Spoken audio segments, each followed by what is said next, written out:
You've probably heard that famous phrase, location, location, location. And here in the Burlingame Hills neighborhood, we absolutely get that. Plus you get homes on massive lots, larger homes, and homes with ridiculously amazing views. So in this video, I'm gonna share with you guys a little bit about why I love the Burlingame Hills neighborhood. I'll show you some of the cooler features, different types of homes we have. And then we'll pop into my newest listing, which is a pretty rare one-level house that's about 3,000 square feet with ridiculous views. Join me every Monday at 5 p.m. if you'd like to learn a little bit more about what it's like living in San Mateo County. So in the Burlingame Hills neighborhood, we have a lot of space, and it's really interesting, and it's different from Mills Estates, which is just to the north of it. So Burlingame Hills is east of Skyline Boulevard, and it's west of the Easton Addition neighborhood, which is kind of Alvarado's the dividing line, and it's just south of the Mills Estates neighborhood, and it's just north of Hillsboro. And it's a pretty large piece of geography, but there's not a lot of homes in here. Why is that? Because you're gonna find the biggest average lot size in Burlingame is gonna go to the Burlingame Hills neighborhood and also the Mills Estates neighborhood, and less so in the flatter neighborhoods. But if you just kind of look up here, you're gonna see there's a lot more space between the sidewalk and the house itself. And there's a lot more greenery that you can kind of see here. And then the houses just kind of go way far back. So I really love that. But you kind of notice like the street that we're on right now, Val de Flores, there's kind of cars parked on the street here, but there's no sidewalks. So like right here, you can see no sidewalk. And then there's like a little culvert here for like in heavy rains. So people like this though. In the Burlingame Hills neighborhood though, it's not always gonna be flat. So this is what I would call like as flat as it gets in the neighborhood. And homes like on this side of the street, obviously there's gonna be a little bit of an upslope, and then homes on the other side of the street, they're gonna be on the downslope. But what's cool is both homes on either side of the street, they're probably gonna have views. So what do people love about living in the Burlingame Hills neighborhood? Or why would someone, if you're watching this, you're like, I really like Burlingame, I'm thinking about moving here. Why should I consider Burlingame Hills? I think the first decision point is, do you wanna live in a hillier neighborhood or do you wanna live in a flatter neighborhood? And if you wanna live in a flatter neighborhood, okay, this is not gonna be your pick. Like if you're like, hey, I really envision being a trick-or-treatable neighborhood, that's probably not this, because people who enjoy trick-or-treating, they want there to be sidewalks, homes that may be a little bit closer together, a lot more street lights, which you don't really have in the Burlingame Hills. There's a utility pole here, but there's no lights on it. So at night, it's just a little bit darker, but I don't know if you can see the stars up here because there's still a lot of light pollution, but it's kind of the idea. It's just a little bit more quiet. People also love that Burlingame Hills is super close for 280 access. So if you work up in the city or you work down in the valley, and 280 is important for you from a commute perspective, then Burlingame Hills is gonna wanna be at the top of your list if this is kind of the price point you're looking for. Price-wise here, you're kind of starting in the high $2 million range, but most stuff is gonna kind of sell from about 3 to 4.5 million. I once did a transaction a few years ago in the neighborhood, and my clients paid, I think it was around $3 million just for lot value, and that was about a 20,000 foot, mostly flat lot, and then they tore down what was there, and it's been a several-year process to build a large, beautiful home there. So it's not inexpensive to live up here, but you will get lower price per square foot in the Burlingame Hills than you will in a flat neighborhood, right? So in a flat neighborhood, you could easily be spending, these are very loose calculations, but in a flatter neighborhood, you could be spending anywhere from $1,300 to $1,500 or $1,600 a square foot. And then the Burlingame Hills neighborhood, could you be spending 10 or 15 or 20% less? For a similar house, yes, but the same house is gonna be bigger. So you're not actually spending less, your price per square foot is less, but the average house is just gonna be larger. So in the flatter neighborhoods, if you want a cute little 2-bedroom bungalow, okay, you can get that. But up in the Burlingame Hills neighborhood, you're just not gonna find like cute little 2-bedroom houses. Everything here is gonna pretty much be 3-bedroom, but a lot of 4 bedrooms. Now I'm gonna show you a couple other parts of the neighborhood that I really love, and I think you might love too. And then after that, we're gonna go check out this really sweet house.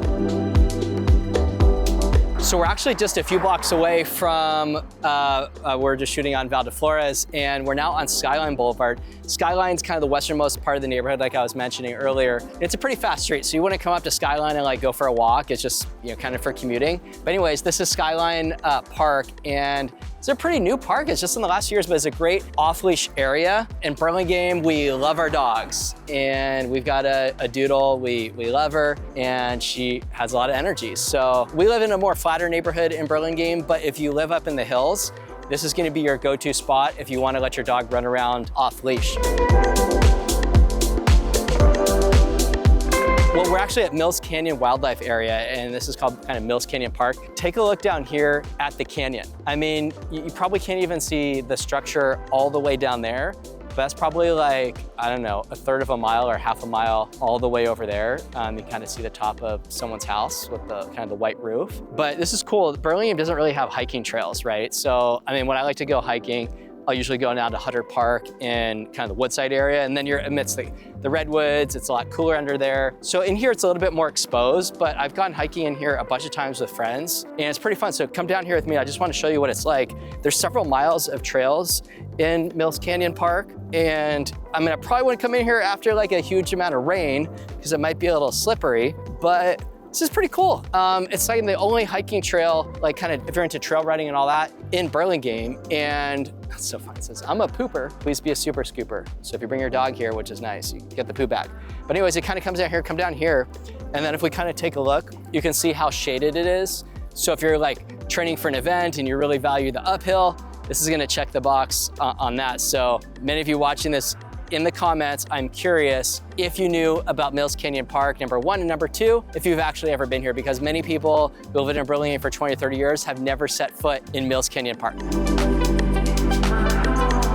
All right, so just to give you some context, if you kind of look in the map here, you're gonna see Mills Canyon Park is up here, Skyline is here, Dog Park is here, and you can see kind of Millbrae to the north. This neighborhood here is Mills Estates in Burlingame, and then we have Burlingame Hills, which is kind of where we are now, and that's an unincorporated part of the city. It just means a lot of the neighborhood relies on county services, but some parts are part of the city of Burlingame, so you just kind of want to look into that.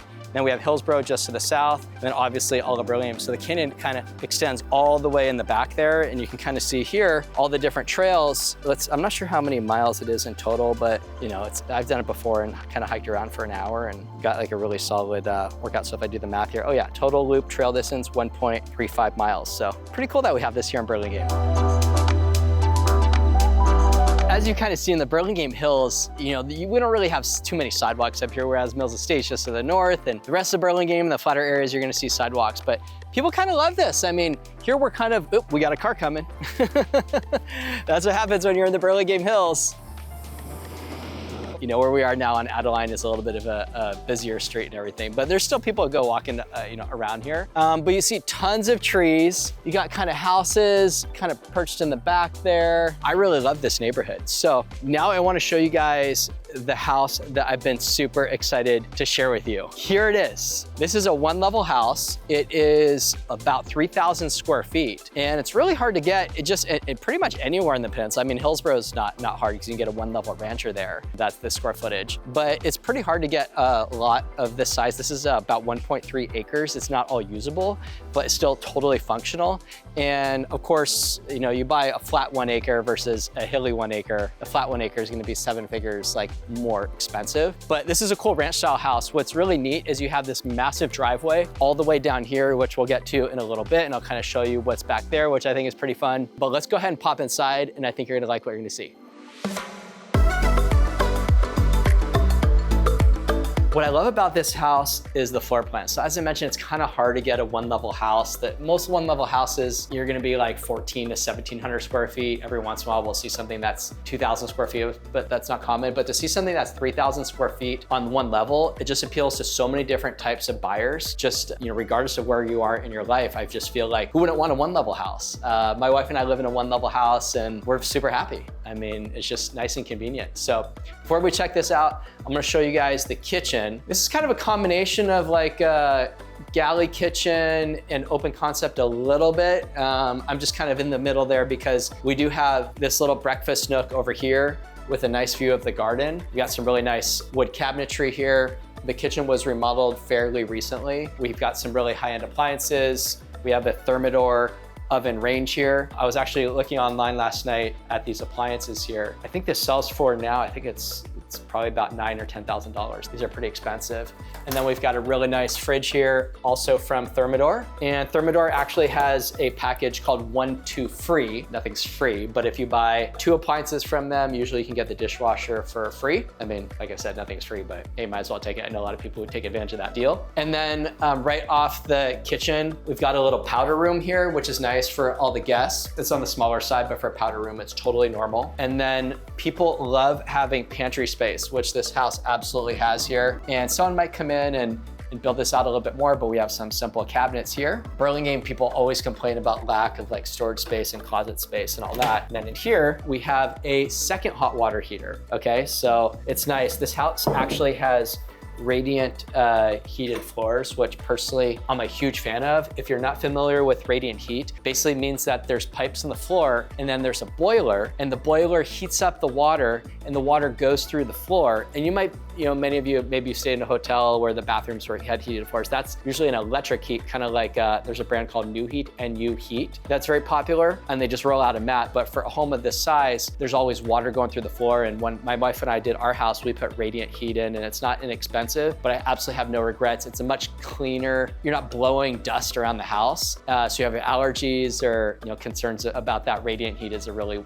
good way to go. And you can get what's called warm board, which was what we got. And then that goes on top of either the slab or the subfloor. So you don't have to do a major retrofit. So a good idea if you want to put it in to do it at the same time as the flooring, or if you're building new, I kind of personally think it's a no-brainer, adds value to the house, and it's just a really even heat. Around here, we're only using it like 4 or 5 months a year, because in the summertime and late spring, early fall, it's not really needed in Burlingame. Now, this room here is the family room area. We just saw the other one, it's kind of the second one. And I don't know if you can kind of see the views here, but right now I'm looking out at the San Francisco airport, and you're gonna go outside in a sec and you're gonna see that. I get all the time people are like reaching out to me, Raziel, I would love a home with a view. And it's really hard to find a home with a view. And in fact, you can't really filter for that well in MLS. I wish that I could just send my clients, okay, here's homes with views. But that's not really that practical, because some agents don't put in the MLS remarks or in they'll check a box saying that there's a view. So then you might miss some homes. It's not perfect. So you really just have to look at the pictures to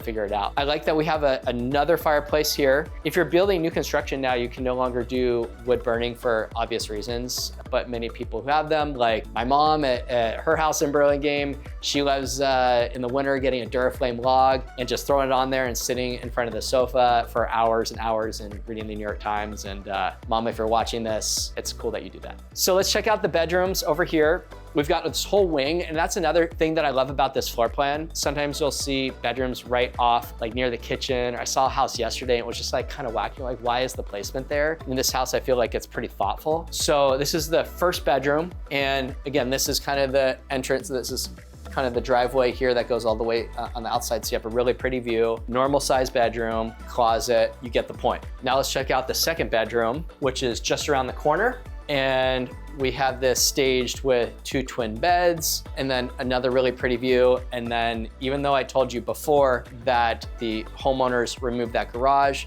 I'm gonna show you how they made up for it out there in a second. And by the way, if you're thinking about buying a home in the Burlingame Hills neighborhood, or just curious about what the market's like in general, or thinking about buying anywhere in San Mateo County or selling, give me a call, would love to chat with you. All right.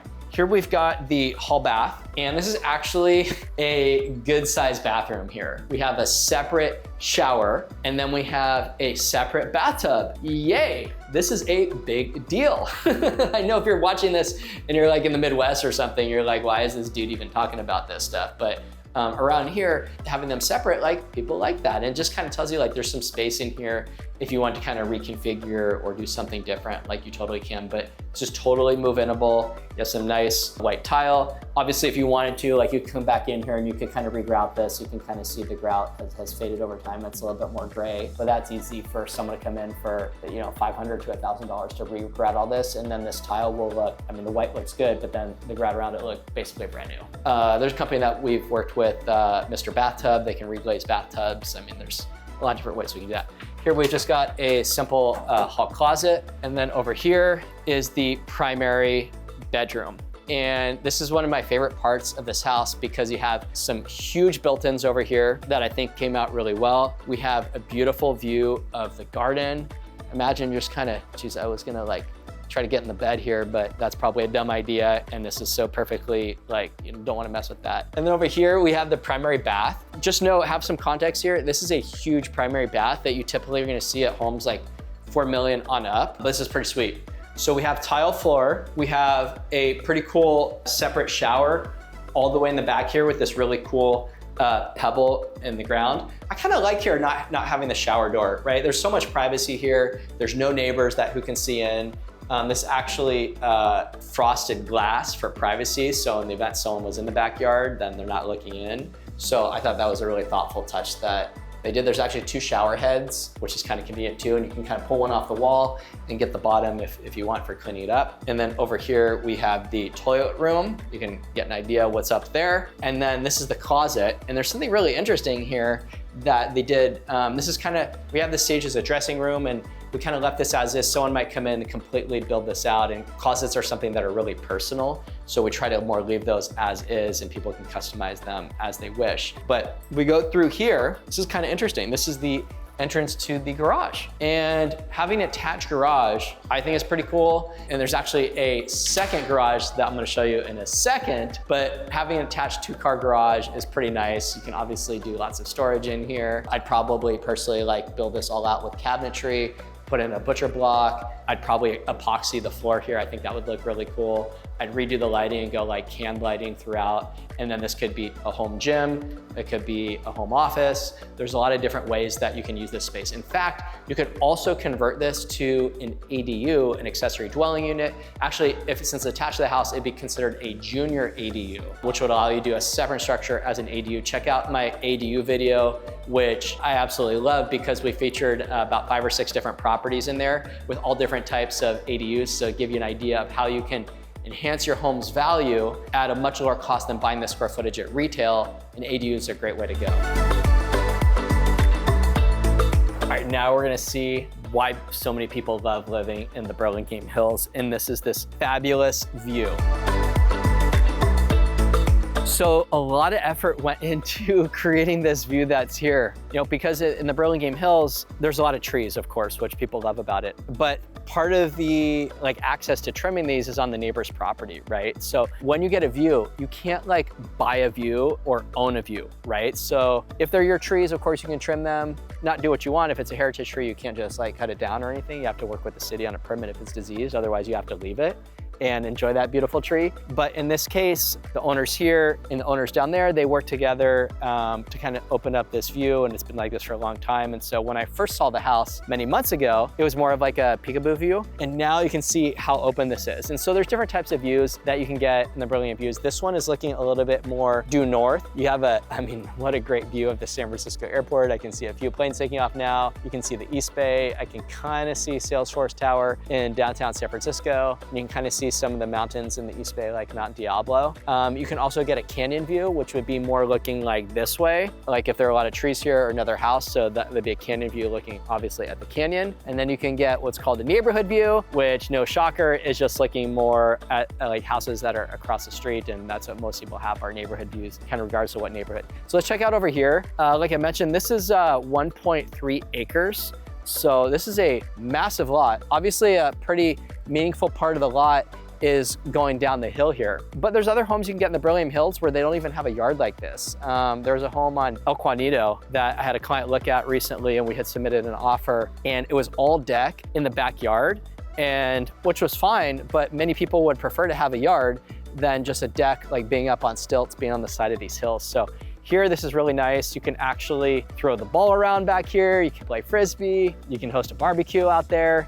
And the view that I showed you over there is actually the same view as here. Now, there's a lot of different oak trees on the property. They're all really beautiful. So far, I haven't even seen another house. I can kind of see maybe a couple hundred feet over there, the top of someone else's roof. And then if I look this way, okay, I can kind of see another house over there. But if you like privacy within Burlingame, Burlingame Hills is going to give you the most privacy. Of course, Hillsborough, is going to be very private as well, but that's a much higher price point. As we were talking earlier, Burlingame Hills, the average home is going to be bigger than the average home in the flatter neighborhoods. So the flatter neighborhoods in Burlingame, you're going to be looking at Burlingame Gables, Lion Hogue, Burlingame Terrace, Burlingame Village. Those are kind of the main areas up kind of east of El Camino. And then west of El Camino, you're gonna have Ray Park, Easton Addition, and then moving south, Burlingame Park, which is walking distance to Burlingame Ave. But if you kind of want to have all this space, the only place where you can get a lot size this big or this much privacy is going to be in this neighborhood. We're not going to go down here, but I just want to give you a quick idea. On the other side of this goes down quite a bit of ways, which includes the property as well. So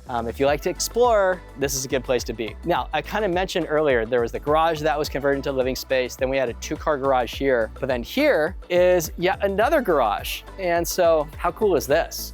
This is unfinished partially, but you can kind of see it's pretty simple, it's straightforward. You know, we have some standing on the concrete here, we have an exposed wall, but you could tear this down and you could build a total ADU right here. You could build another garage. So this is more just giving someone an idea of what you can do. You know, for most of the people like you who are watching this video, people always ask, oh, well, I need storage. I need place, I want all this open space. And so this just kind of gives you an idea, like it is possible. You know, at the kind of 3 million-ish, very ballpark like price point, you couldn't really get this at 2 million, but you kind of needed to be starting around 3 million to be getting this kind of lot size, but sometimes these can easily go up to like 3.5, 4, 4.5 million, easily no problem in the Burlingame Hills neighborhood.